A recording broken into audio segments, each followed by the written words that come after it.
If there was one physical subject, one material subject that we should focus on, in my opinion, it is very clear that the head of the snake is the financial system.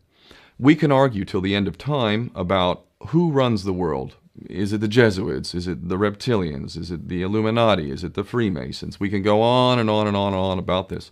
But I don't think it is reasonable to even begin arguing about the mechanism that is used to exert this control. The mechanism is finance. The whole point of finance is to indebt, otherwise to enslave. What is a mortgage? I mean, what does that stand for? It's a death grip.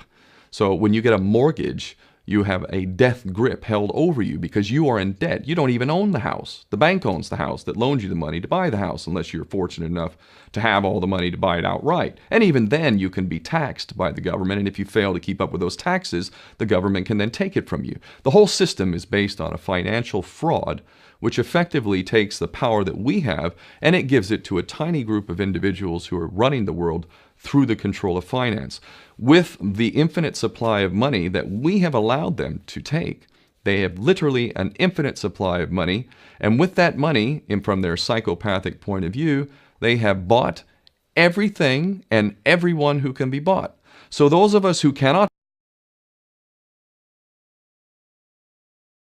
rewarded for such behavior, we are punished for such behavior. And the most slovenly, disgustingly criminal, pedophilia, corrupt moral individuals, those are the ones that are rewarded in this system, which is upside down. We reward the pedophiles, we reward the corrupt, we reward the liars, we reward the people with no morals at all, and usually we compromise them under this system in terms of maybe a videotape. Maybe Barack Obama is gay. Maybe we have videotape of him having sex with another man, or perhaps some other acts that may be not so popular amongst many of the electorate.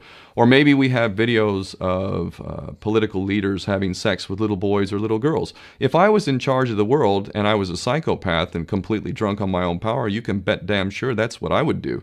I wouldn't allow anyone in a position of power who wasn't completely compromised. When you have an infinite supply of money, you can do this.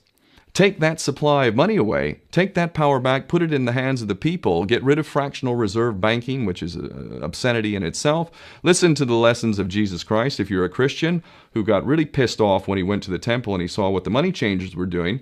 Let's take back control of the issuance of money, and not just on a national level. I'm happy to see in Denmark that you have your own currency.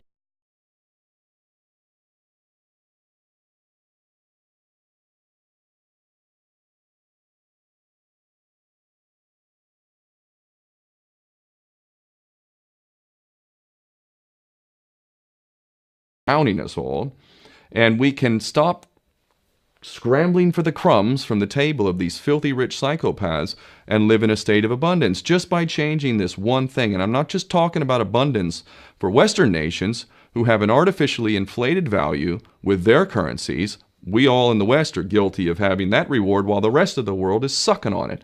Every nation in the world can use a sensible financial policy to liberate themselves, to have world-class education, infrastructure, everything that a healthy society would require can be had in the worst, most corrupt African country, in any part of the world. We can all have that if we simply change that one thing. John F. Kennedy did that about 6 months before he was taken out. He issued United States notes as opposed to Federal Reserve notes. I can assure you the powers that be knew the power of that act, and they took